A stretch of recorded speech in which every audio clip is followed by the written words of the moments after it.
आमचे मामा प्रवीण कोरगावकर आश्चर्य वाटू लागलो. अशा कोणत्या गोष्टीचं? स्वयंवर मंडपातून थेट आमच्या मागोमाग तुम्ही इथं आला. होय. काय कारण? आणि याच्या मुळाचे एकच कारण आहे. काय? भानुमतीचा हस्त पकडून तू तिला घेऊन जात होता म्हणून तुला थांबविण्याकरिता तुझ्या मागोमाग मद्राधिपती राजा शैल्य आलाय. मामा शैल्य स्वयंवर मंडपाच्या ठिकाणी काय वितंडवाद झाला हे मी सांगत होतो. त्यावेळी साधारण तुम्ही कुठे होता?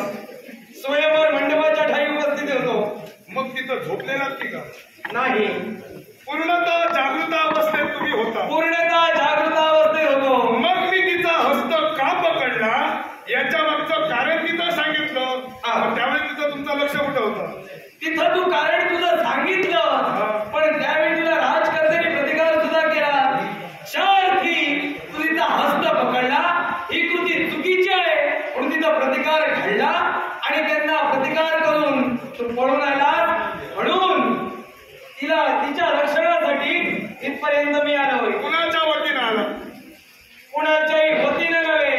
मग ऐका, स्त्री चारित्र्याच्या रक्षणासाठी इथपर्यंत आलोय. स्त्री चारित्र्याचं रक्षणाचं तुम्ही बोलूच नका. मामा शैल्यराज केवळ कुणाच्या वतीनं तुम्ही आलेले नाहीत, मग मागून मोठेपणा तुम्ही का मिळविता? मागून मोठेपणा मिळवण्याची गरज नाही. स्वयंवर मंडपाच्या ठिकाणी तुम्ही अधिकारी व्यक्ती होता. होय होय ना? अधिकारी व्यक्ती होता. नवे नवे तर आमचे ज्येष्ठ तुम्ही होता. जर का एखादा पुत्र नवे नवे तर आपला भाचा जर का तिथं चुकत असेल तर बोलण्याचा अधिकार आम्हाला आहे की नाही? जर तुझी कृती योग्य असली असती, मी माझ्या नेत्रानं पाहिली असती तर मी निश्चितच बोललो असतो. मी माझ्या बाजूने बोलण्याचं सांगतच नाही. मी म्हणतोय ते नीट ऐकून घ्या. असं काय ते? एखादा भाचा किंवा आपला पुत्र जर चुकला असेल तर ज्येष्ठ व्यक्ती म्हणून तिथं तुम्हाला बोलण्याचा अधिकार होता की नव्हता? ज्येष्ठ व्यक्ती म्हणून बोलण्याचा अधिकार होता.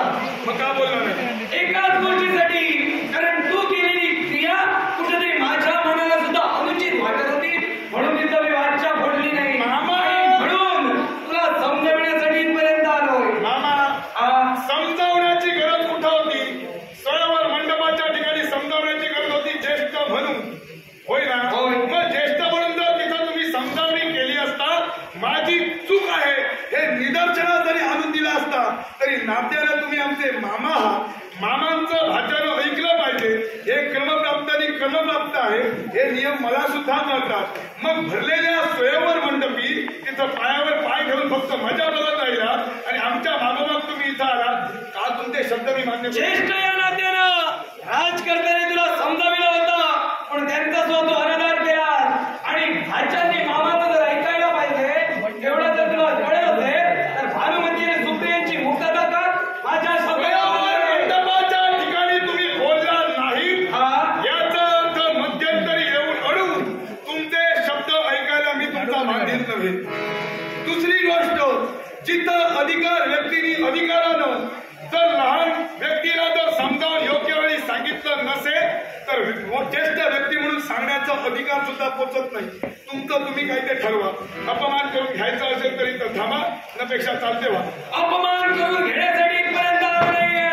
तुझ्या हातून घडलेली गोष्ट चुकीची होती आणि तिला आळा घालण्यासाठी मी इथपर्यंत मंडपाच्या ठिकाणी जर तुमचा अपमान झाला असता तर तुम्ही काय केलं असतं? भरलेल्या स्वयंवर मंडपाच्या ठाई माझा अपमान तर घडलेला नव्हे आणि जर का घडला असता तर त्याचा लाभ राजकर्त्याने विचारला असता.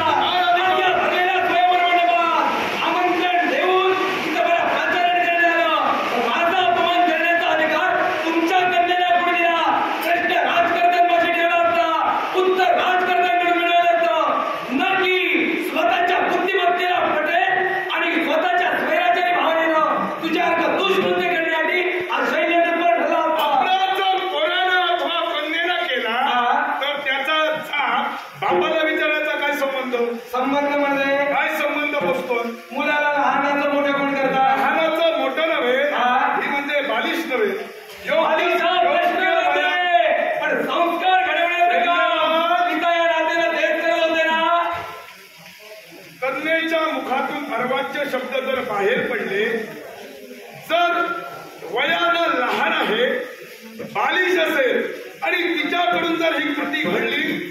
तर निश्चितच बापाकडे तक्रार करावी, जाब विचारू नये. बापाकडे तक्रार करावी. काय तर तुमच्या मुलाकडून किंवा कन्येकडून हे अर्वाच्य शब्द माझ्या बाबतीत बाहेर पडले, मग ती कन्या किंवा पुत्र जर सुज्ञ असतील तर बापाला विचारण्याचा काय संबंध पडतो? बापाला तिथं तू विचारलं पाहिजे होतं, याच्यामुळे ते कारण काय कारण का? एकाच गोष्टीसाठी, कारण भरलेल्या स्वयंवर मंडपात देशोदेशीचे निरुकुमार कुकुमार तिथं उपस्थित होते आणि समस्त राजकर्ते उपस्थित असल्या कारणानं समस्त पुरुषांसमोर एका स्त्रीचा हस्त पकडण्यापेक्षा झालेल्या कृतीचा साप किंवा झालेल्या कृतीची तक्रार राजकर्त्यांना करणं हे योग्य होतं. आणि हस्तिनापुराचा युवराज असल्या नात्यानं तुला ते कर्ममात्र होतं. राजशिष्टाईनं चालणं हा तुझं प्रिय असायला होतं, नक्की स्वैराचार्याच्या बुद्धिमत्तेनं. स्वैराचार्यानं तिचा हस्त पकडलाच नाही, द्रोण तिथं अनावर झाला म्हणून तिचा हस्त पकडला. आणि काय म्हणाला, मी जर का तिला पसंत नव्हतो, या स्वयंवर मंडपातील जे वर पसंत नव्हते त्यांना वर मला घालण्याचा प्रश्न उद्भवणार नसता, कारण मनपसंतीचा स्वयंवर होता. मग माझ्या समोर येऊन जर नाक पुरडण्यासाठी ती तत्पर ठरली, मग मी माझा क्रोध का शांत ठेवू? नाक पुरडण्यासाठी ती तटपट ठरली की न ठरली हे दृश्य मी माझ्या नेत्रानं पाहिलं. ज्या गोष्टी की तुम्हाला आणि ज्या माहिती गोष्टीची नाही, वाच्यता करतोय, ज्या अर्थी यदा कदाचित तुझ्या म्हणण्याप्रमाणे जर तिने नाक मुरडलं असेल तर तुझ्यात काहीतरी कमतरता असेल, ती कमतरता तू शोध आणि तू त्याचा विचार कर. नात्यानं तुम्ही माझे मामा आहात, मी तुमचा भाचा आहे. होय तिच्यापेक्षा बऱ्याच अंशी तुम्ही मला अनुभवलेले आहात. होय. मग साधारण काय उणीवा आहे ते सांगू शकाल? पुन्हा माझ्या तुझ्यात एकच उणीव आहे. एकंदर आहे, तुझ्यात काय उणीवा आहेत त्या तुझ्यात तू शोध. एक उणीव आणि अनेक उणीवा ह्या मला स्पष्ट करून सांगा. तुझ्यात काय उणीव आहे हे शोधणं म्हणजे तुझी काय चुकी झाली, किंवा तुझा काय दोष आहे ऐका. हे शोध आणि तिचा तू विचार मग कर. बऱ्यापैकी मला तुम्ही अनुभवलेले आहात, मग भाच्यात जर काय दोष आहे तो मामाला सांगणं काय कमीपणा आहे? सांगा, ऐकायचंय मला. असा दोष एकच जिथं स्वैराचार्याच्या बुद्धिमत्तेनं तू वावरला आणि स्वैराचार्याच्या भावनेनं घडलेल्या कृतीला राजकर्त्यांना जाब न विचारता तिचा हस्त पकडला, ही तुझी पहिली चूक. पोरानं बापाला शिकवण्याचे दिवस अजून आले नाही तरी सुद्धा बापाला जर समजत नसेल तर पोरानं शिकवायला काही हरकत नाही. मामाला जर समजत नसेल तर भापट्यानं कान उघडणी केली तर त्यात मोठासा फरक नाही. तुम्हाला सांगतोय ते ऐका. असं काय ते? पुन्हा स्वैराचार हे शब्द मुखातून येऊ देऊ नका. विश्वाच्या बाजारात शब्द फुकट आहेत म्हणून पोपट्यासारखे बोलू नका. मी स्वैराचारी कसा झालेल्या अपमानाला जिथं वाचा फोडली तिथं स्वैराचार हे शब्द तुमच्या तरी मुखातून शोभा देत नाही. झालेल्या कृतीला वाचा फोडणं हे चुकीचं होतं आणि झालेल्या कृतीची क्षमा तुझ्याजवळ राजकर्त्यानं मागितली होती ना? मी मागितली नव्हती. तू सुद्धा जर मागितली होती थांबवायला नक्की त्यांचा हस्त पकडून तुझ्याला ठेवायला होता. मानली होती, मान्य केलं, मग तू तिथं भांडण थांबवायला होता. त्या दोघांचा हस्त पकडून का घेऊन गेला? तुम्ही तिथं काय करत होता? माझा काय करण्याचा प्रश्न नाहीये. तुमचा जर तिथं संबंध तुला क्षमा मागितली तर क्षमा मागून विषय मिटणार नव्हता. तर त्याचा हस्त काय उठला? तुमचा संबंध पोचत नाही तर इथं सुद्धा तुमचा संबंध पोचत इथं संबंध नाही. जरी माझा पोचत नसला तरी भाच्या नात्याने इथं माझा संबंध बोलतोय. आणि माझ्या फक्त सांग, जर तुम्ही दोघांनी क्षमा मागून तिथं हे भांडण मिटेल होतं, मग तिथं त्यांच्याशी शस्त्र संवार करून इथं त्यांना घेऊन का आला? उपमाना केलं, अर्थात राजकर्त्याची शस्त्र युद्ध केलं आणि युद्धांती माझा मित्र अंगराज कर्ण याला प्रतिकाराचं शस्त्र उभं करून मी त्याला त्यांच्या समोरून घेऊन आलो. समोरून घेऊन आलो नाही. समोरून तू जरी त्यांना घेऊन आला असला तरी दोघांनी जर क्षमा मागितली तर ते भांडण तिथं संपायला होतं. हे राजकर्त्यांना विचारतात. काय? जर युवराजानं सुद्धा तुमची क्षमा मागितली, मग एवढा विदंडवाद याच्या पुढे युद्ध तुम्ही का केला हा प्रश्न तुम्ही राजकर्त्यांना विचारला नाही. राजकर्त्यांना विचारलं नाही, हा. कारण तू ज्या वेगाने या दोघांनाही घेऊन येत होता, कुठेही दुष्कृत्य घडू नये आणि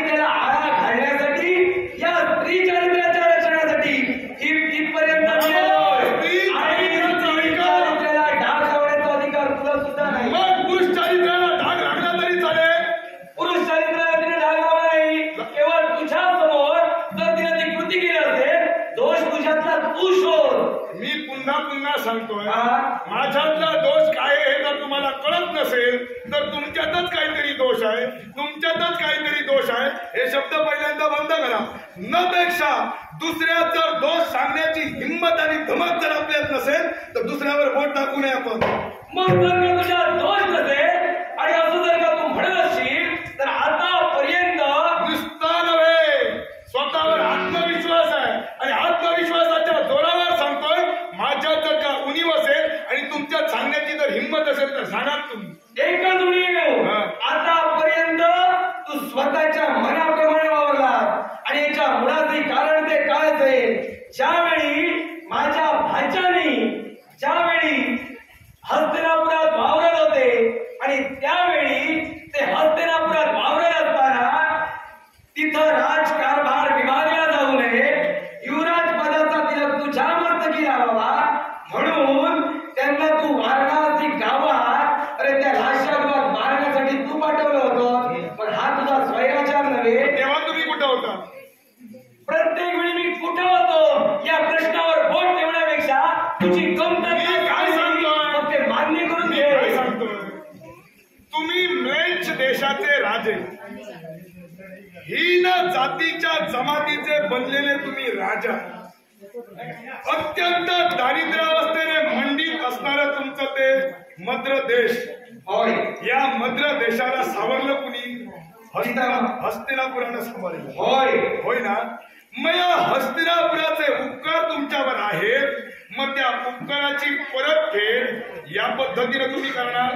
हस्तिनापुराच्या उपकाराची परतफेड कशी करावी हे मी पूर्णतः जाणतोय आणि ती परतफेड करण्यासाठी तिथं हस्तिनापुराच्या युवराजाला समजावण्यासाठी माझी पावलं इथपर्यंत. जिथं समजावायला हवं तिथं जर तुम्ही समजावू शकत नसाल तर नको त्या ठिकाणी समजावलेले शब्द मी तरी ऐकून घेणार नाही. मग जिथं समजायला हवं होतं तिथं तू का समजू शकत नाही? आज करताना ज्येष्ठ या नात्यानं तुला समजावण्याचा प्रयत्न केला. अरे सुयोधना, तिथं ज्येष्ठ तू म्हणतात. अरे ज्येष्ठ व्यक्तीने तुझ्यासमोर क्षमा मागितली. मग क्षमा जर का मागली असेल तर त्यांना तू क्षमा सुद्धा करायला हवी होती. ज्येष्ठ व्यक्तीने क्षमा मागितल्यानंतर माझ्यासारख्या कनिष्ठ व्यक्तीने सुद्धा क्षमा मागितली. क्षमेवर तुम्ही जाऊ नका, कारण स्वयंवर मंडपाच्या ठिकाणी काय झालं त्यावेळी तुम्ही झोपलेल्या अवस्थेत होता, त्यावेळी तुम्हाला तिथं काही ठाऊक नाही. झोपलेल्या अवस्थेत होतो, तू कशावर सांगू शकतो? मग जर भरलेल्या स्वयंवर मंडपाच्या ठिकाणी तुम्ही मध्यंतरी जर येऊन मध्यस्थी करू शकत नसाल तर तुम्ही झोपलेल्याच अवस्थेत होता असं मी म्हणेन. मध्यंतरी येऊन मला गरजच भासली नाही, कारण जिथं राजकर्ते प्रतिकार करत होते आपल्या कन्येच्या हक्कासाठी, जिथं ते लढत होते ते योग्य होतं. मग तिथं जर ते योग्य होतं, तुमच्या मतानं जर का योग्य होतं, मग भरलेल्या स्वयंवर मंडपाच्या ठिकाणाहून त्यांना मी घेऊन जात होतो, तिथं सुद्धा तुम्ही रोखू शकला असता. भरलेल्या स्वयंवर मंडपाच्या ठाई तू घेऊन जात होता, तुला रोखण्यासाठी मागावण्यात मी आलो. मागावून येण्याची गरज नाही, जिथं रथारूढ झालं नव्हतं अर्थात मध्यंतरी तुम्ही रोखू शकला असता. गंध तसा कांतारीत रोखण्याचा अर्थ एकच समजतोय की तुमचा काहीतरी याच्यामध्ये स्वार्थ नव्हता. माझा यामागे मुळीच स्वार्थ नाही. जिथं ज्येष्ठांचा मान या सुयोधनाला राखता येऊ शकत नाही, जिथं ज्येष्ठाला सुद्धा तू अपमान करून इथपर्यंत जर आला असशील तर माझा पुढचा विचार करणार नाही. ते उपकार माझ्यावर हस्तिनापुराने केले मुळीच विसरलेले नाहीये आणि उपकाराची जाणीव म्हणून युवराज पदाचा दिवस तुझ्या मस्तकी लागला. कुठेतरी सुधरावा म्हणून तुला समजवण्यासाठी आलो होतो. मला सुधरविण्यापेक्षा स्वतः जर सुधरविला असतात, सुधारलं असतात तर बरं झालं असतं. मामा जर का सुधारलं असतं तर भाज्या निश्चितच सुधारले असते. पैसे कोणत्या प्रकारे मी बिघडलेला आहे? तेच म्हणालो ना, स्वयंवर मंडपाच्या ठिकाणी जर बोलला असतं तर हा प्रमाण घडला पण हे काय मी बिघडलोय? बिघडलं ना. तिथं बोललं नाही म्हणजे बिघडलं कशावरून? याला कारण कोणतं कारण? इथं येण्याचा संबंध का? संबंध एकाच गोष्टीसाठी ते मी सुरुवातीला तुम्हाला विचारिलं हा. कुणाच्या बाजूने उभे राहिला तर तुमची बाजू कुणाचीही नाही. नाही. ना राजांच्या बाजूने उभे राहिला ना या कन्यांच्या बाजूला तुम्ही उभे राहिला, ना तुम्हाला कुणी पाठविलं. मग फुकटचा मोठेपणा ज्यावेळी तुम्ही घेऊन आला त्यावरती तुमचा अधिकार. फुकटचा मोठेपणा नव्हे, केवळ हस्तिनापुराच्या युवराजाच्या हातून कोणती चुकीची घटना घडू नये म्हणून त्या दोघांच्या रक्षणासाठी आलोय. हस्तिनापुराच्या युवराजाकडून जर अपराध होणे जर तुमचे शब्द असतील, भरलेल्या स्वयंवर मंडपाच्या ठिकाणी तिथं घेऊन आलं, तिथं तुम्ही रोखायला हवं होतं. जिथं ज्यावरती मी त्यांना घेऊन आलं, अर्थात बोलण्याचा अधिकार तुम्हाला पोचत नाही. ज्यावरती तू राजकारणात सुद्धा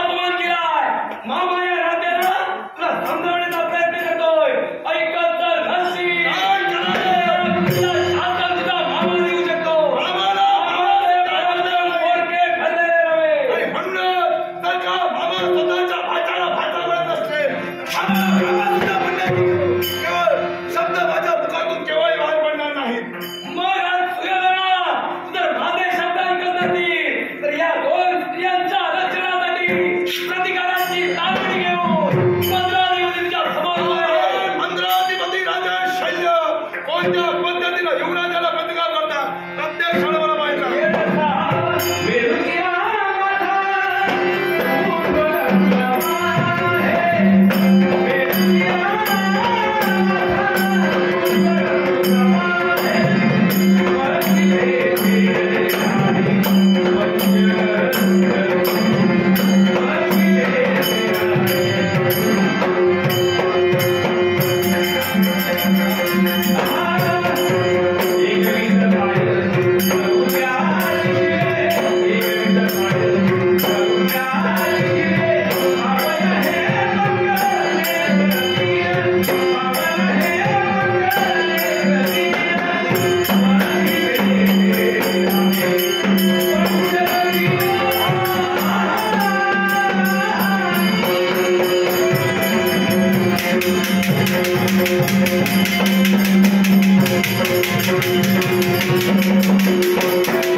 आणि ते परतच घेणार आहे.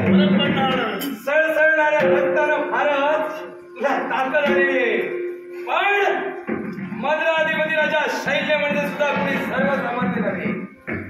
वा रे वा भाच्यान सख्या नसला तरी चुलत आहेस, पण तुझी वा तुझं काय कमी आहे हा मामा जाणतो. या विश्वाच्या ठाई प्रत्येक माणसाचा क्रोध म्हणजे माणसाची ताकद आहे. माणसाचा राग म्हणजे माणसाची खरी शक्ती आहे. आणि तो राग आणि तो क्रोध जर संपला तर माणूस हद्दपार होऊ शकतो. आणि तो क्रोध आणि राग काढून घेण्याची शक्ती ही विद्या या मंत्राधिपतीच्या शैल्याला प्राप्त आहे. आणि तुझा क्रोध पाहण्यासाठी तुझा क्रोध पाहण्यासाठी तुझा अपमान केला पाहिजे. म्हणून दुर्योधना, अरे दुष विचाराने वावरणाऱ्या या विश्वाच्या पाठीवर अरे युवराज पदाचा कलंक असणाऱ्या आंधळ्याच्या पोरा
भानुमतीला घेऊन जात असताना मंत्र नरेश राजे शैल्यांचा अर्पण माझ्यापर्यंत झालं.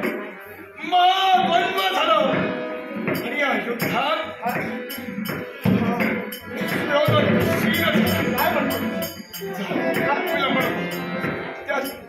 भानुमतीचा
करण्यासाठी आलो आणि त्या माझ्या मित्राची इच्छा मला पूर्ण करायची म्हणून अनुमती चल माझ्या नाही, मी तुमच्या सोबत नाही येऊ शकत.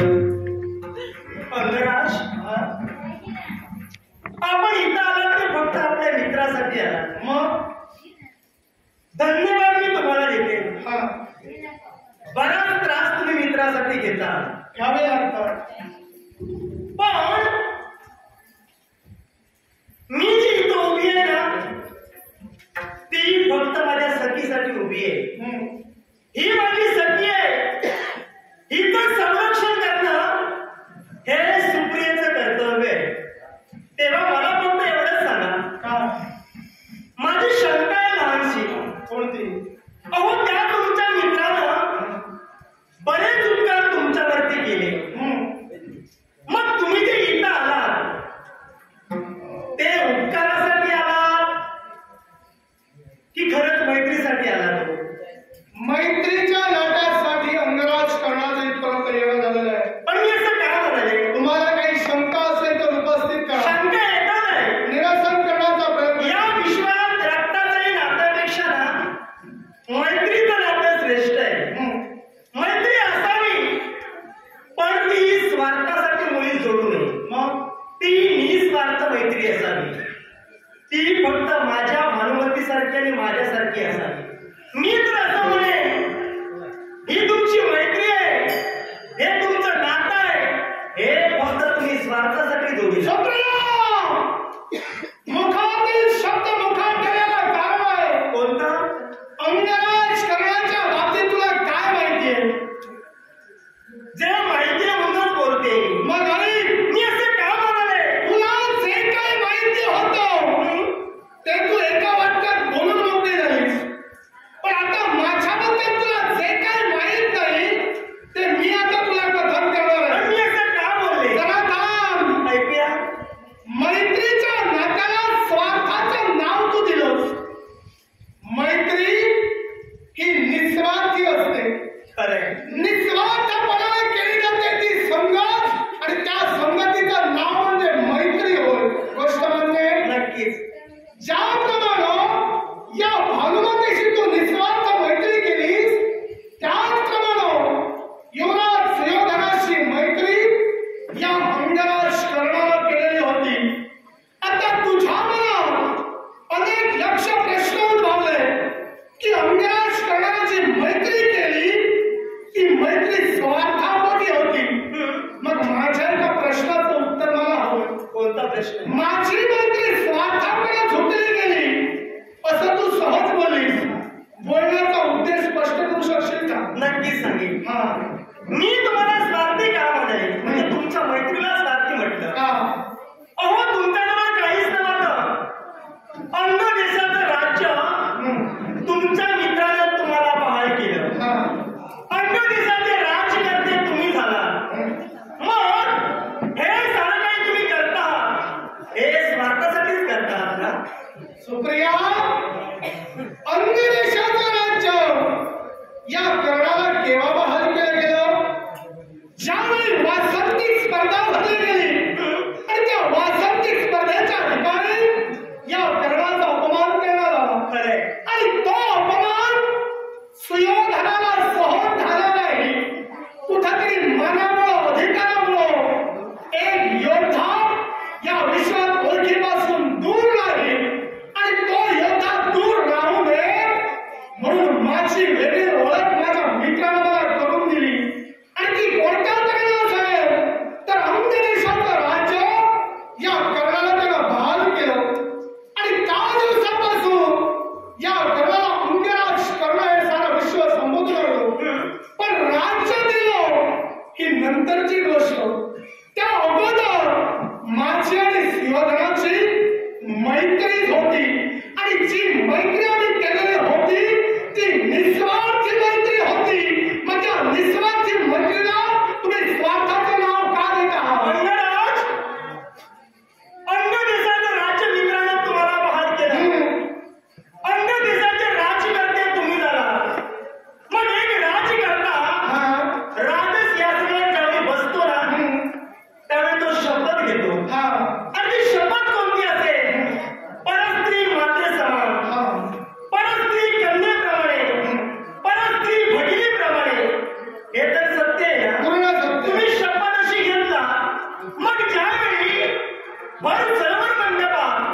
तुमच्या मित्रानं भानुमतीचा हात धरला, तिला ओढत फडफडत देण्याचा प्रयत्न केला. मित्र म्हणून नको, पण एक राजकर्ता म्हणून त्याला तू विरोध का नाही केला? तो छान बोललीस, पण न्यायदान केलं असताना किंवा न्याय मागत असताना दोन्ही बाजूचा विचार करावा लागतो. त्याला कारण आहे. या तुझ्या भानुमतीनं भरल्या स्वयंवर मंडपात माझ्या मित्र सुयोधनाकडे पाहून नाक पकडलं. अर्थात हस्तिनापुराच्या युवराजाचा अपमान हिनं केला आणि म्हणूनच याच्या क्रियेला प्रतिक्रिया म्हणून माझ्या मित्राने हिचा हस्त धरला. मग माझा मित्र कुठे चुकला का? मग मला सांगा, तुम्ही धर्माचे पुरस्कार की अधर्माचे? धर्माचा पुरस्कार. मग मित्र अधर्म करतोय, त्याला प्रोत्साहन तुम्ही देतात. मित्र, माझ्या मित्रानं अधर्म केलेला नाही, पण हिचं आणि या मित्रावर अन्यराज करण्यापूर्वीचा ठाम आहे. अन्यराज? माझ्या मित्रानं अधर्म केला असेल असं जर तुमचं म्हणणं असेल, तर माझ्या मित्रानं काय अधर्म केला तो संदर्भात सहित स्पष्ट करून द्यावा लागेल. या विश्वात मैत्री ही प्रत्येकाने करावी. मैत्री ही केली जाते, पण एखादा समजा मित्र चुकत असेल तर दुसऱ्या मित्रानं त्या मित्राला चांगल्या मार्गावर आणायचं असतं. मग तुमचा मित्र असेल तर कृत्य करतोय, मग तुम्ही मित्र म्हणून का समजावलं नाही तुमच्या मित्राला? माझा मित्र सकृत्य करतोय म्हणून माझ्या मित्राला मी समजावलं नाही म्हणून तुम्ही मला दोष देता. नक्कीच त्यापूर्वी या तुमच्या भानुमतीनं माझ्या मित्राच्या बाबतीत काय प्रवास घडवला हा तुम्हाला कळला नाही. मग तुम्ही तुमच्या सगळ्या का नाही समजावला? मी जी इथं उभी आहे ना, मला तुमच्याशी वैर करायचं नाहीये. मला सुद्धा वैर मी जी इथं उभी आहे, मी फक्त तत्वासाठी तुमच्यासमोर भांडते. आणि ते तत्व कोणतं असेल तर फक्त स्त्री तत्व होय. भानुमती माझी चुकली असेल, मी नाही म्हणत नाही, पण ज्येष्ठ तिथं उपस्थित होते, ज्येष्ठांना न सांगता तिचा हात धरून तिला ओढत आणलं, हा धर्म झाला. ज्येष्ठ जर तिथं उपस्थित होते तर या गोष्टीचा न्याय निवाडा त्या स्वयंवर मंडपात का झाला नाही? न्याय निवाडा नक्की झाला असता. झालं असतं तुम्हाला. का झालं नाही ते काम स्पष्ट करून हवं मला. तुम्ही जर असं शिंतोडे माझ्या मित्राच्या चारित्र्यावर बोलत असाल तर माझा मित्रासाठी हा अंगराज करण्याचे कधी ऐकून घेणार नाही. तुम्ही जर माझ्या मित्राला अधर्म म्हणत असाल तर त्याचा अधर्म तुम्हाला स्पष्ट करून द्यावा लागेल. न्याय निवाडा का झाला नाही त्याचा ठोस कारण मला हवं आहे. न्याय निवाडा नक्की झाला असता, पण चार तिच्या सवर मंडपातून हिचा हात धरून तिला फडफडत ओढत केलं, मग न्याय कसा काय होणार आहे? त्यावेळी सुद्धा संधी होती, मग त्यावेळी न्याय निवाडा का करण्यात आला नाही? कारण मी संधी होती असं का म्हणतोय? जो प्रमाण घेतला तो प्रमाण मी माझ्या लेकराला पाहिला तर तुम्हाला पोलीस सुद्धा तिथं उपस्थित होता. नक्कीच. नव्हे तर अनेक देशीचे राजकर्ते सुद्धा तिथं उपस्थित होते. मग त्या स्वयं मंडपात तुम्ही या गोष्टीचा न्याय का नाही मागितला? ओहो, मित्राच्या बाजूने तुम्ही उभे आहात, मग मी माझ्या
नक्कीच. काय कारण आहे? म्हणे त्यांना निमंत्रण दिलं नव्हतं. म्हणे नव्हे, ठाम राहा. निमंत्रण त्यांना दिलं नव्हतं. म्हणजे स्वयंवराचं निमंत्रण हस्तिनापुराला दिलं नव्हतं आणि या गोष्टीचा जाब विचारण्यासाठी त्यांचं जाणं तिथपर्यंत झालं होतं. मग त्या गोष्टीचा जाब काही क्षणासाठी स्वयंवर स्थिर करून त्यांनी काशी राजकर्त्यांना विचारलेला होता. पण काशी राजकर्त्यांनी निमंत्रण न देण्याचं ठोस कारण विश्व पितामहांसमोर प्रदर्शित केलं नाही आणि म्हणून तो प्रकार घडला. आता याला कारण आहे. हस्तिनापूर म्हणजे कोणी सर्वसामान्य राज्य नव्हे. आर्यभट्टातील सर्वात श्रेष्ठ, सर्वात प्रबळ आणि शक्तिमान राज्य म्हणजे हस्तिनापूर होय. मग अशा हस्तिनापुराला डावलून त्यांनी हा स्वयंवर घातला.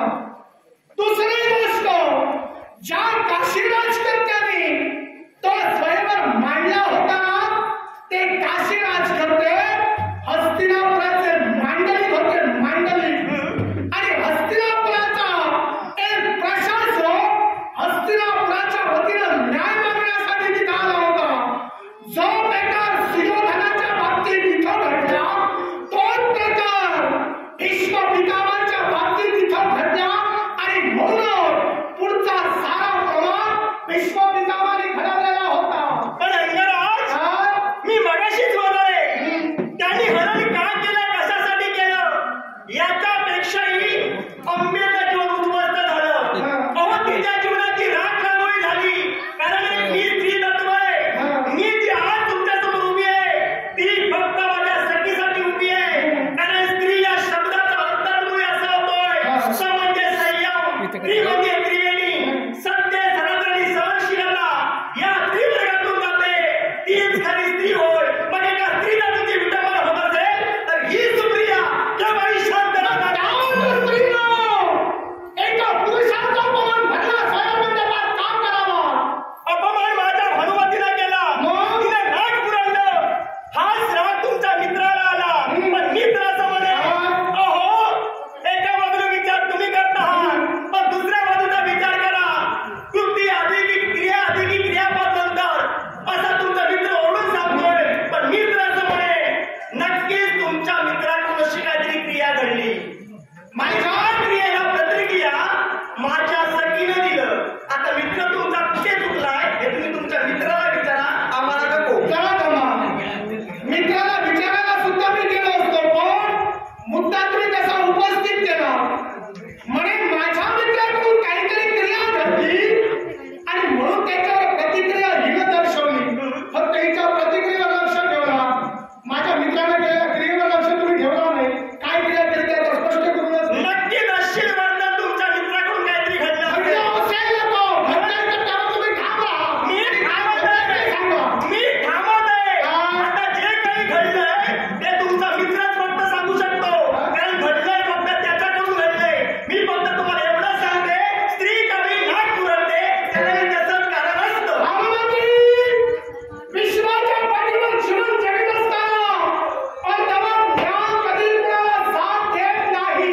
आणि त्या अर्धवट ज्ञानाची कास धरून तू जर अंगराज सर्वांसमोर उपस्थित असशील तर लक्षात ठेव, ज्या मैत्रीच्या तत्वासाठी तू या भानुमती समोर उभी आहेस त्याच मैत्रीच्या तत्वासाठी अंगराज करणं इथं उभा आहे. आणि त्या मैत्रीच्या तत्वासाठी कित्येकाच्या मनात सणासर चिराव्या करायला लागल्या. मी नावाला पाहणार नाही. अंगराज, तुम्ही तुमची मैत्री सांभाळा. आम्ही आमची मैत्री सांभाळू. मी एक विनंती आहे, एक ढाल म्हणून ही सुप्रिया तुमच्या नेत्रासमोर उभी आहे. जे तुम्हाला काही करायचं असेल ते करू शकता. आणि ही ढाल कोणत्या तऱ्हेनं त्या अंगराजकरांचे वार सोडते हे मला सुद्धा प्रत्यक्षाला पाहायला मिळालं. माझ्या जीवनात वाटण्याचा प्रसंग येऊ दे, पण त्या प्रसंगाला सामोरं हिंमत नक्कीच त्या सुप्रियाच्या अंगी आहे. त्याचप्रमाणे प्रसंगाची सुसंगत अंगराजकरांना सुद्धा आहे. प्रत्येक प्रसंगाला तोंड देण्याची कुवत माझ्या सुद्धा मानवतेच्यात आहे. आज विनाशिकाला विपर्त बुद्धी तुम्हाला सुचली आहे. हा तुमच्या मनातील डाव हल पडण्यासाठी बुद्धीला तरी शिका. मनाची बुद्धीला तरी शिका. बुद्धीला तरी शिका.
तुम्ही याच्या मुळाची कारण आहे जिथं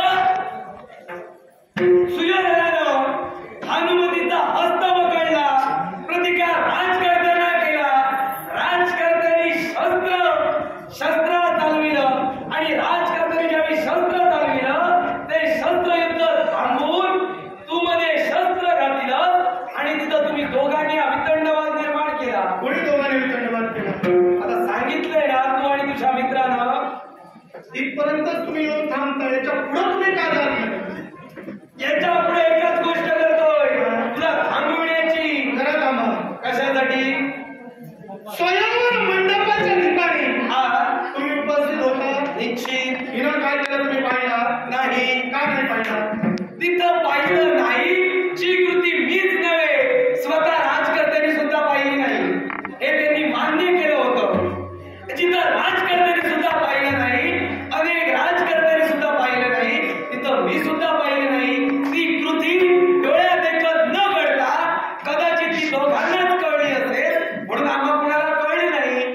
तुम्ही एक राजकर्ते आहात, होय, मान्य आहे तुम्हाला? यात काही शंका आहे तुम्हाला? म्हणूनच विचारतो.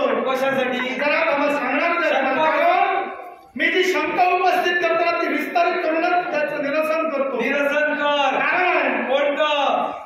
तुम्ही राजकर्ते खरोखर आहात असं मी का म्हटलं? हा. इथं तुम्ही आधी का उपस्थित राहिलात ते सांगा. एकाच गोष्टीसाठी भानुमतीने सोपियाला पुनश्च कलिंग देशापर्यंत नेण्यासाठी. म्हणजे न्याय करण्यासाठी तुम्ही इथं आलात. मी न्याय करण्यासाठी नव्हे, मग येऊच नका, गेल्यावर कधी चालेल? कलिंगपर्यंत आलोय. मुक्तता दोघांची करेल, त्यांना कलिंग देशापर्यंत घेऊन जाईल, तिथं न्याय केला जाईल. मुक्तता करण्यासाठी जर तुम्ही आला असाल तर ती वेळ आता संपलेली आहे. कशी? न्याय करण्याच्या गोष्टी जर तुम्ही करत असाल तर ती संधी सुद्धा संपलेली आहे. ज्यावेळी माझ्या मित्राच्या बाबतीत न्याय केला जात होता त्या स्वयंवर मंडपात तुम्ही उपस्थित होताच ना? न्याय केला जात नव्हता, मग? तिथं वितंडवाद चालू होता. हा? चूक तिची की चूक माझी? मग तेच विचारतो मी, यालाच काय म्हणतात? तिथं न्याय ज्यावेळी वादी आणि प्रतिवादी हा राजप्रासादाच्या ठिकाणी एखाद्या गोष्टीवर चर्चा करतात त्याच गोष्टीला न्याय म्हटलं मग जातं. तिथं न्याय जरा थांबा. ऐकला नाही. जरा थांबा. न्याय काय दिला? काय दिला? त्यांनी फक्त आपली बाजू मांडण्याचा प्रयत्न केला. कशा प्रकारे? त्यांनी जर बाजू मांडली असती तर ती कदाचित ऐकण्याचा प्रयत्न माझ्या मित्रांना सुद्धा केला असता. जी चूक या भानुमतीकडून घडली ती चूक हिच्याकडून घडलीच नाही असा आरोप त्यांनी आणलेला होता. आता मला सांगा, दुर्योधनाची प्रतिक्रिया उमटवली याचा अर्थ दुर्योधन चुकीचा होता असं तुम्हाला म्हणायचं आहे का? दुर्योधन तिथं जिथं तिनं हस्त त्याचा पकडला तिथं तो चुकला.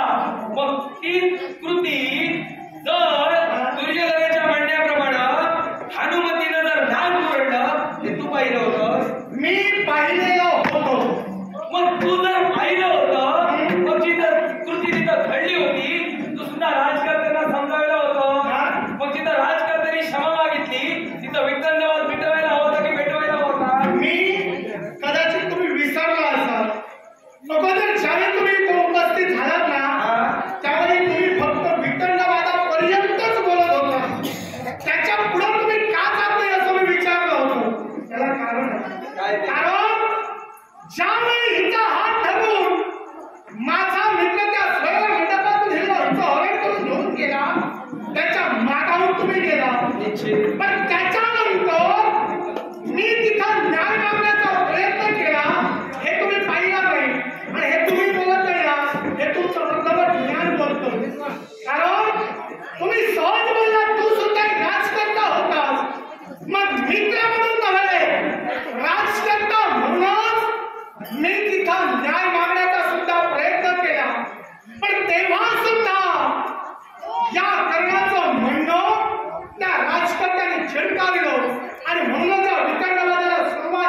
मग त्या ज्येष्ठ नात्याला डाग लागू नये हे माझं प्रामाणिक म्हणणं आहे.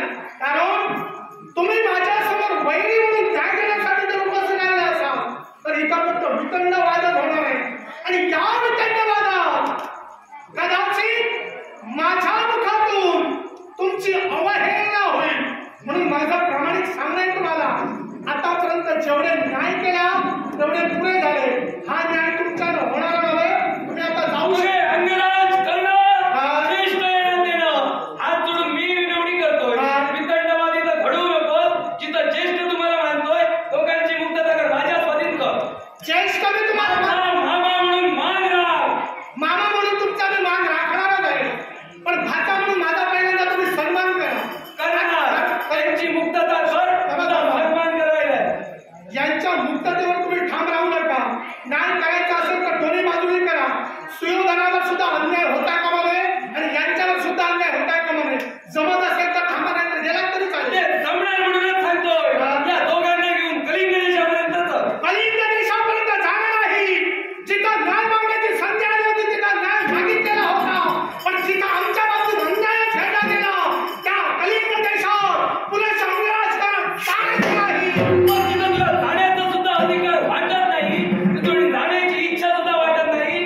तिथं मला सुद्धा तुझ्या समवेत संघर्ष करण्याचे वाटतंय. मग हे अंगराज करणार जर न्यायाच्या दोन्ही बाजू पडताळून पाहिल्या पाहिजे तर तिथं जाणं क्रमपात्र आहे. आणि राजकर्ते नात्यानं ते जर का तुला उचित वाटत असेल आणि मोकळा आहे तुझा. माझा मार्ग तुम्ही मोकळा करू शकत नाही. जे कर्तव्य मी हाती घेतलंय ते कर्तव्य पूर्ण करलं असावं. साक्षात तुम्ही जरी माझ्या मार्गात उभे राहिलात तरी जेव्हा तुम्हाला आडवण केल्याशिवाय अन्य राजकारणाला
हा म्हणतोय वयानं वयोवृद्ध झालं तुमचं पराक्रम संपलंय की का? नाही. मग वयानं जरी वयोवृद्ध झाले असतील तरी पराक्रम अजूनही तेज आहे. म्हणजे सिंहदेवा तरी अजून पेर संपलेला नाही. कधी जाणार नाही. हे अंगराज करा ते असं आहे का? गांभीर्यानं मला. ते सुद्धा तुझ्याला भेट करेल. जिथं मी राज करणार नाही असा तुझा शब्द होता ते तू काही सांगितलं नाही कसा राज करता नाही ते. पण मी खरा मानव आहे हे सर्वांना पटवून देण्यासाठी ते दुर्योधनाच्या बाबतीत केलंय तेच तुझ्या बाबतीत. मग हे अंगराज करणार. अरे धिक्क धिक्कार तुझा. जिथं टाकलेल्या तुकड्यावर जगणाऱ्या हे राजकर्त्या अरे सारथ्य कर्म करणाऱ्या हे तुझा धिक्कार तुझा.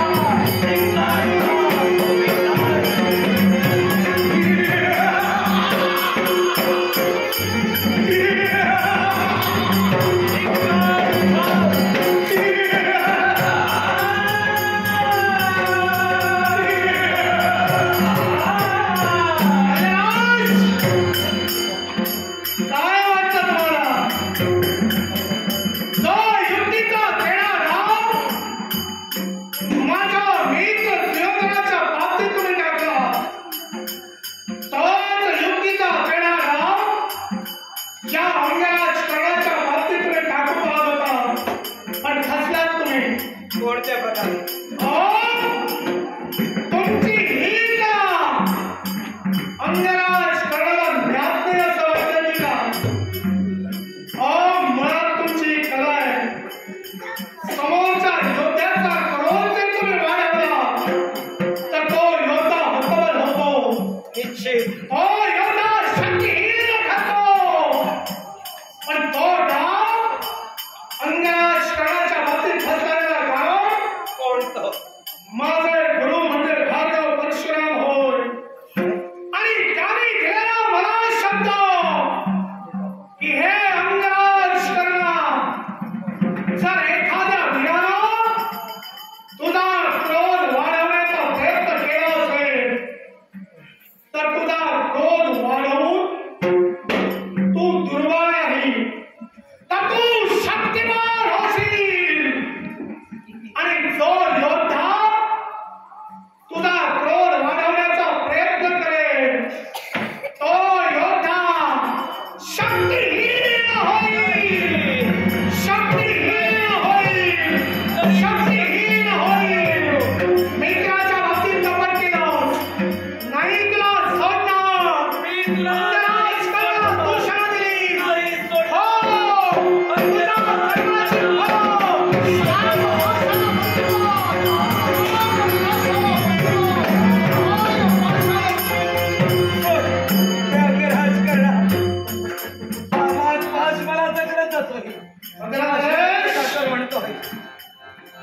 तुमची सुटका आता होणे नाही. तुमची मुक्तता आता होणे नाही. सर्वांना दूषण दिलास मळे सूत पुत्र तू. एका सारथाचा पोर तू. तुझं कर्तव्य राज्यकारभार करणं नव्हे तर रथाचे मांजर हाती घेऊन रथ हाकणं हे तुझं कर्तव्य आहे. मग शंकराज अंगराज करण्याच्या मुखातून निघणारे प्रतिज्ञेचे उद्गार ऐका.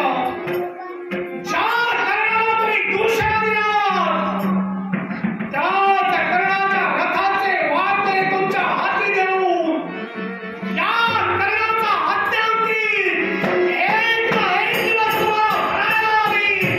त्याच वेळी अंगराज करणं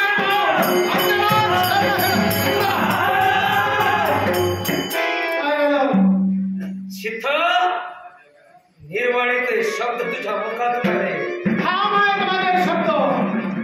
आणि या शब्दांवर ठाम असते तरी माझे सुद्धा शब्द निरर्थक जाऊ देणार नाही. कोणता शब्द?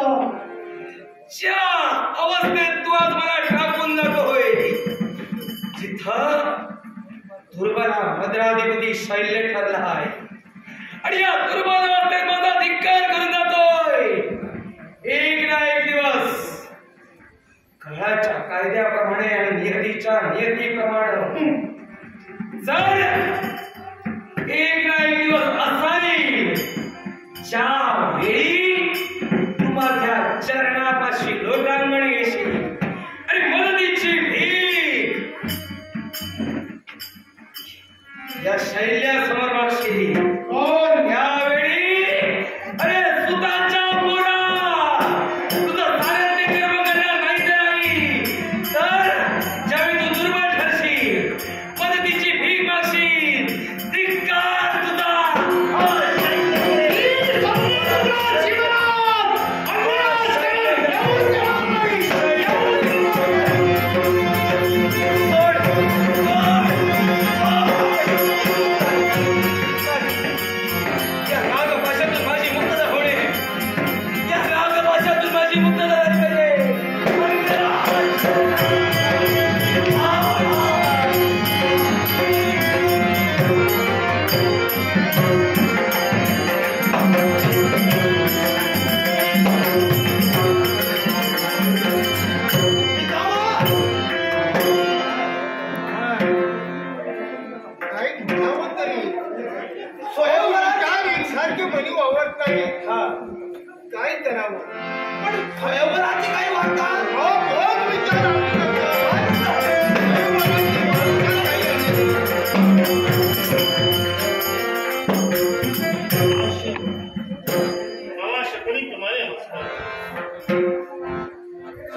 काय ते पूर्ण विराम मिळाला. अरे पण काय घडलं पार्था डोक्यावरून पाणी गेलेलं. काय घडलं असं काय घडलंय ऐकण्यापेक्षा सारं जीवन संपलं असतं. काय बरं होतं त्याला एक कारण. काय घडलं आपली अरुंद आम्ही निघालो कलिंग देशापर्यंत. एवढंच नव्हे तर तेव्हा सिंहधाराला अधर्माला प्रोत्साहन दिला. काय केलं मंडपा भानुमतीच्या हाताला धरिलं आणि हरण केलं ते भानुमतीला केलंय. मग मला सांगा हस्तिनापूरच्या शुद्ध चारित्राला हा कलंक नव्हे का? नाही हे कदापि होता उपयोगाचा नाही. आज सुरोधान अधर्माकडे झुकला आणि त्या सरोवरातून भानुमतीचं अपहरण त्याने केलं. नाही हे कदापि माझ्या वाचून ते शक्य होणार नाही. पितामह क्षमा असावी. ते तुम्हाला जमत नसेल ते आम्ही करू इच्छितो. नगरला तुमच्या शब्दावर विश्वास ठेवून तुमच्या मान सन्मान शब्दाला दिला असेल तर त्या सिंहधाराला मी मात्र सोडणार नाही. जिथे मिळेल प्रतिस्पर्धी म्हणून मी त्यांना समोर मारणार आहे. आपल्या मनाला ऐकलं की हो ज्या ठिकाणी सिंहधार आहे त्याला बंधन तुमच्या अनुमतीने माझ्या आज्ञेला शोधन केलं पण शोधनानं जर का धर्म घडला असेल तर आज हस्तिनापुराला जर का रक्तराज्य झाला असेल तर त्याचा काय विचार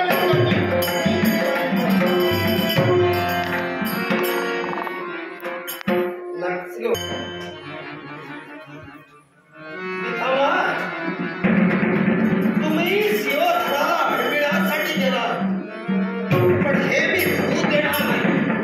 हे होता कामा नये म्हणून ही वार्ता प्रथम सिंहधाराला कळायला हवी.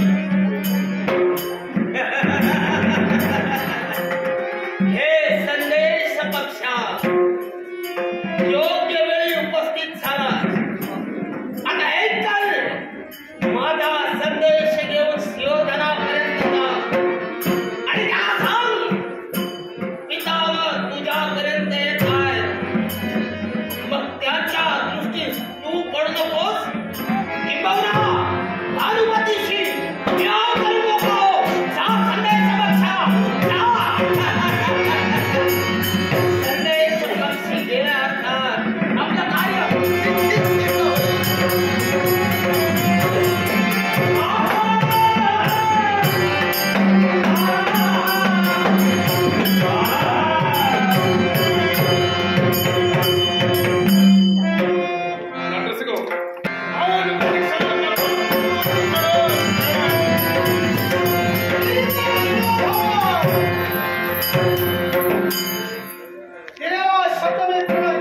समाधान वाटू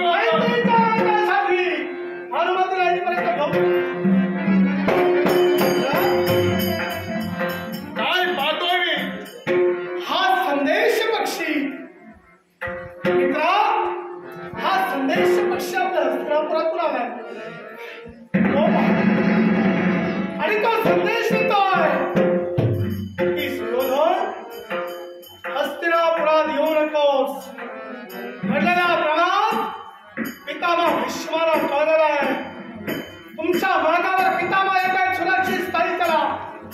मित्रा हस्तिनापुरी जर का गेलं नसेल तर यांना घेऊन जायचं कुठं? आणि निश्चितच स्वतःच पितामह चिंता करू नकोस.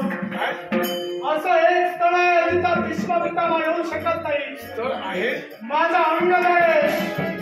चला माझ्या अंगदेशापर्यंत. लवकरात लवकर. संरक्षण दिलंय.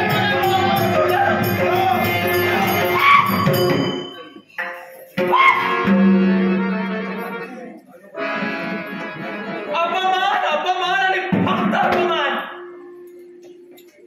पण हे सुयोधन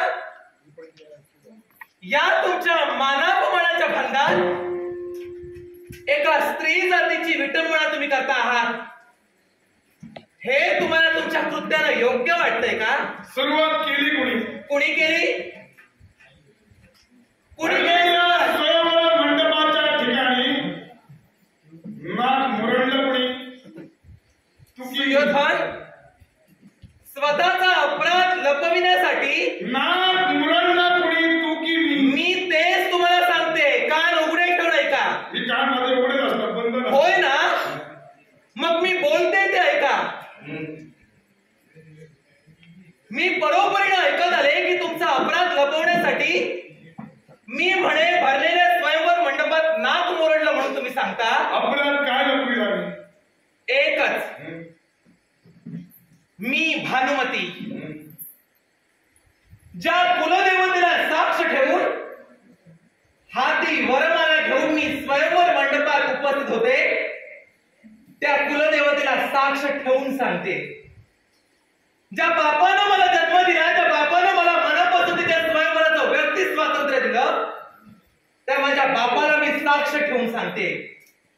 या इथल्या परिसरात निसर्गातील प्रत्येक घटकाला साक्ष ठेवून ही भानुमती सांगते की भरलेल्या स्वयंवर मंडपात या भानुमतीनं तुमचा अपमान करण्यासाठी नाक मुरडलेलं नाही. मग का मुरडलं? मी मुरडलंच नाही नाक. नाक मुरडलं नाही. मी नाक मुरडलं नाही. हे साऱ्यांना तू साक्ष ठेवून आता सांगते. भरलेल्या स्वयंवर मंडपाच्या ठिकाणी तुझ्या पित्याशी मी वितंड वाद केला. नव्हे तर द्वंद्व सुद्धा झालं. मग तेव्हा का सांगू शकली नाही? मर्यादा. कसली मर्यादा? स्त्री जातीच्या मर्यादा.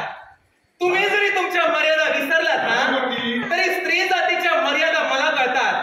भरलेल्या स्वयंवर मंडपात फक्त माझे पिताजीच नाही तर देशोदेशीचे ज्येष्ठ राजकर्ते सुद्धा उपस्थित होते. अहो, तुम्हाला काय वाटलं? तुम्ही जी कृती केलात ना, त्या कृतीचा प्रायश्चित्त तुम्हाला घडवून देण्यासाठी माझ्या अंगीले असलेले पराक्रम तुम्हाला आणि ते पराक्रम गाजवून मी तुम्हाला त्यावेळी सुद्धा पराक्रमाला चित करू शकले असते. तिथं बोलण्याचा अधिकार पोचत नाही. मी जिथं नाक मुरडलंच नाही, मी जिथं नाक मुरडलंच नाही, तिथं बरोबरीनं कोणत्याच शब्दाला साक्ष ठेवून तुम्ही सांगता की मी नाक मुरडलं म्हणून. मग तू जर का नाक मुरडलं नाही हे साऱ्यांना तू जर साक्ष ठेवून जर तू सांगते, मग भरलेल्या स्वयंवर मंडपाच्या ठिकाणी तुझ्या बाबाची वितंडवाद मी करतो, तेव्हा तुझं लक्ष आतापर्यंत तुम्ही तुमच्या अधर्माच्या मर्यादा किती ओलांडता? माझा लक्ष माझ्या बाबाचा पाडा वाचू नको. तू का बोलली नाही ते सांग. मी का वाचू नाही तुमच्या अधर्माचा पाडा? तू तिथं का बोलली नाही ते सांग. मी तुम्हाला सांगितलं ना, बोलूया. पुन्हा पुन्हा विषयाची पुनरावृत्ती करण्याची सवय माझी मग नाही. तुला जर का मी माझ्या मर्यादेचं भान राखून बोलले. पण मला तुम्ही एक सांगा सुयोधन, भानुमती, तू जर तिथं बोलली असतीस तर स्वयंवर मंडपातून तुला घेऊन येण्याचा प्रश्न उद्भवला नसता. मग मी जिथं जर तू बोलले बोल- हा, जिथं तू बोलली नाहीस म्हणूनच तुझ्या बाबाशी मी वितंडवाद केला. इतरांना कमी लेखण्याचा उद्देश नाही, निदान बाबाच्या स्वाभिमानासाठी तरी तू जर का नाक मुरडलंच नाही हे साऱ्यांना साक्ष देऊन आता सांगतेस.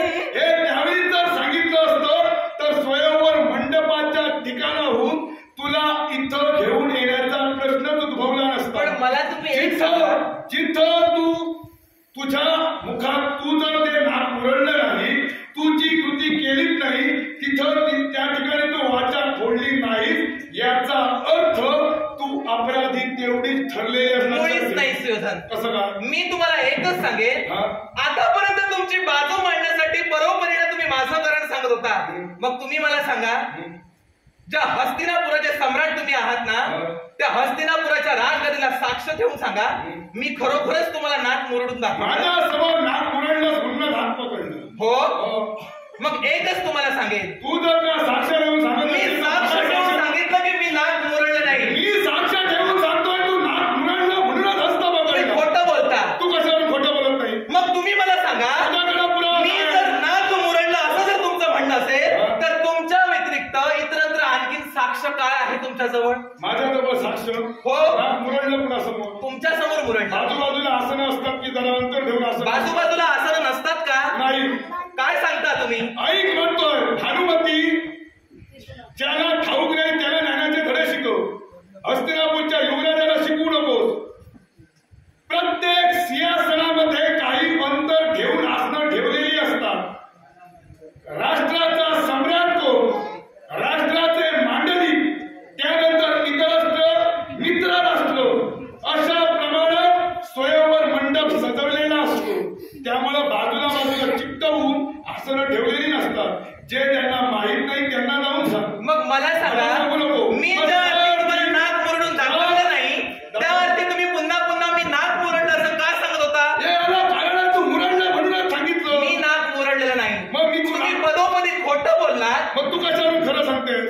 सांगितलं ना, मी सुद्धा खरंच सांगतो. माझ्या गोष्टीवर विश्वास वाटायला हवा, याच गोष्टीसाठी मी सर्वांना साक्ष ठेवून सांगितलं. मी पण सुद्धा तुम्ही खरं बोलताना मी सुद्धा तुमच्या बाजूने तुम्ही साक्ष का सांगत नाही मला? भानुमती, हा? लक्ष ठेवून ऐकलंस तर कळेल. हस्तिनापूरच्या राजसिंहासनाला साक्ष ठेवून सांगायला सांगितलं तेव्हा साक्ष मी ठेवली. त्यावेळी जर लक्ष ठेवलंस तर पुनरावृत्ती होणार नाही. माझं लक्ष माझ्या मुखातून निघणारे शब्द म्हणजे सनई चौघडे ढोल नव्हे, एकदा वाजलेली वाऱ्यावर विरून गेले. ते माझे शब्द सत्य आणि सत्यच आहेत. ज्या अर्थी नाक तू मुरडलं म्हणूनच हस्त पकडला. आणि तुझ्या मतानं जर का तू नाक मुरडलं नाहीस, मग नाक मुरडल्याचा आरोप तर तुझ्यावर आला. निश्चितच होय ना? मग ज्या अर्थी आरोप तुझ्यावर आला, विनाकारण जर एखादा आरोप जर स्वतःवर लादला जात असेल तर त्यावर वाचा केव्हा फोडावी? तात्काळ फोडावी की विलंब केल्यानंतर फोडावी? सांगितलं ना मी. सांगितलं ना? त्याचं कारण मी तुम्हाला सांगितलं ना. आई, मी सांगितलं. आई, मग त्यावेळी तो वाचा न फोडल्यामुळे पुढचा प्रवास घडला. मग मला सांगा, एकानं गाय मारली म्हणून दुसऱ्यानं वासरू मारावं का? का मारू नये? का मारू नये? काय मारू नये? एखादा जर अपराध केला असेल, एखादा जर विनाकारण थोबाडीत मारली असेल, का त्याची थोबाडीत घ्यावी? एका हस्तिनापुराच्या सम्राटाची ही भाषा नाही. मग कलिंग देशाच्या युवराज्ञीला सुद्धा हे शब्द शोभत नाही. मी आतापर्यंत काय केलं आणि काय नाही याचं स्पष्टीकरण मी तुम्हाला दिलेलं आहे. मग आई, पण तरी सुद्धा तुम्ही जर तुमच्या मनाचा हेतू पूर्ण करण्यासाठी तुम्हाला जर वाटत असेल की सहजासहजी माझ्या हस्ताला जर तुम्ही घेऊन जाल आणि तुमच्या मनाप्रमाणे घडवाल, तर मुळीच नाही. हा तुमच्या मनाचा मूर्तिमंत गैरसमज आहे. काय करशील? काय करेल? माझी मर्यादा आतापर्यंत मला स्वस्त बसू देत होती, पण आता मर्यादा माझ्या पूर्णपणे सुटल्या. काय करशील? ज्यासाठी माझ्या स्त्री तत्वाचा आता माझा प्रश्न आहे, त्या अर्थी माझ्या स्त्री तत्वासाठी, माझ्या स्त्री जातीसाठी ही भानुमती एकच करेल.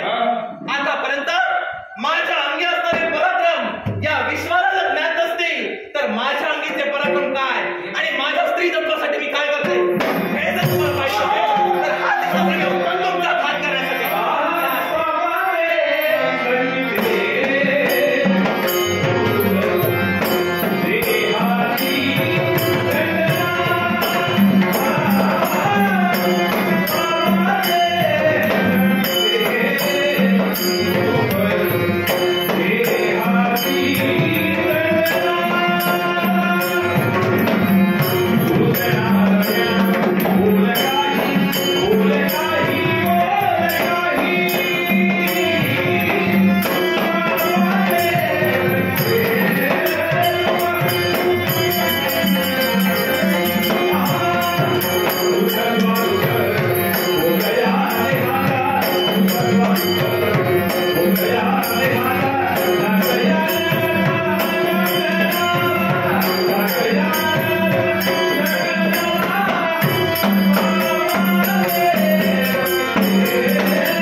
आपण आलात म्हणून हे सुटले, नाहीतर माझं मंद युद्ध यांना चांगलं सांग.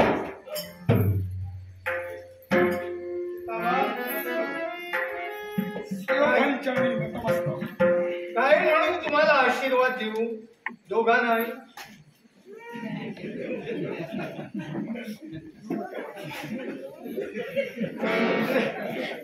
उचित वाटेल ते का?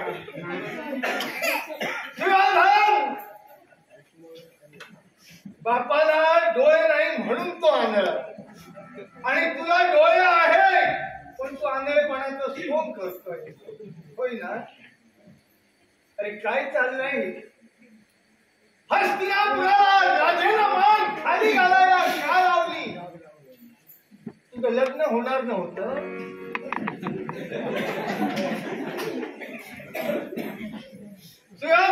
तुला विचारतोय मी. आईच्याकडे आता शब्द जोडलेले. आपण जे कराल, आपण जे सांगाल ते मला मान्य असेल. ज्या भानुमतीला स्वयंवर मंडपाच्या ठिकाणावर मी इथवर घेऊन आलो, अर्थात तिच्याशी विवाहबद्ध होणं मला ते क्रमप्राप्त आणि कर्मप्राप्त ठरलं. या दोष तुमचा नाही, या दोष खरा माझा. पण दुहेरी कैचीत मी अडकलो, कारण मी ब्रह्मचारी, मला सरोवरात जाण्याचा अधिकारही पोचत नाही. आणि तुम्ही युवराज म्हणून तुम्हाला पाठविलं तर हे चमत्कार केले. हनुमती कळताय मला, आज स्त्री तत्व काय हे जनमानसाला तू पटवून दाखविलंय. तुझ्या स्त्री तत्वाला माझा लाख लाख आपलं तत्व काय, आपली योग्यता काय, आणि म्हणूनच तर या अखिल विश्वासाठी आपण आदर्शवत ठरला. स्वतःचा दोष काय हा स्वतःच्या मुखानं कबूल करण्यासाठी मनाचा मोठेपणा लागतो. आतापर्यंत तुमचा आदर्श आणि तुमचा धडा अधर्माच्या दिशेनं तुमच्या ह्या पुतण्याने निश्चितच गिरवला. पण असं असताना तरी सुद्धा तुमच्या चांगल्या गोष्टीचं आचरण मात्र ते करू शकले नाही. आतापर्यंत स्त्री जातीच्या मेणामध्ये ना याच्यासाठी मी स्वस्थ बसलेले. आज माझा नाईलाज झाला आणि म्हणूनच तर माझ्या स्त्री तत्वासाठी मला शस्त्र उचलावं लागलं. आणि म्हणूनच पितामह, मी केलेल्या कृत्याबद्दल निश्चितच तुमची क्षमा मागेन. पण आता मला सांगा, काय ज्या अगदी भरलेल्या स्वयंवर मंडपातनं या तुमच्या सुयोधनानं माझ्या हस्ताला पकडून फरफटा ओढत माझ्या कलिंग नगरीच्या बाहेर मला आणली. माझ्या जीवनाचं तर काय होणार मला सांगा तुम्ही. कारण ज्या स्त्रीला एका परपुरुषाने स्पर्श केला, ती स्त्री त्या पुरुषाच्या स्पर्शानं विटाळली जाते. आणि म्हणूनच तर त्या पुरुषाशिवाय स्वीकार करण्याव्यतिरिक्त इतरत्र कोणाजवळ पर्याय नसतो. धर्मज्ञ म्हणून धर्माचे पुरस्कर्ते गणले जाणारे धर्मज्ञ यांनी स्त्री जातीबाबत असा अन्याय का केला हे त्या परमेश्वरालाच माहित.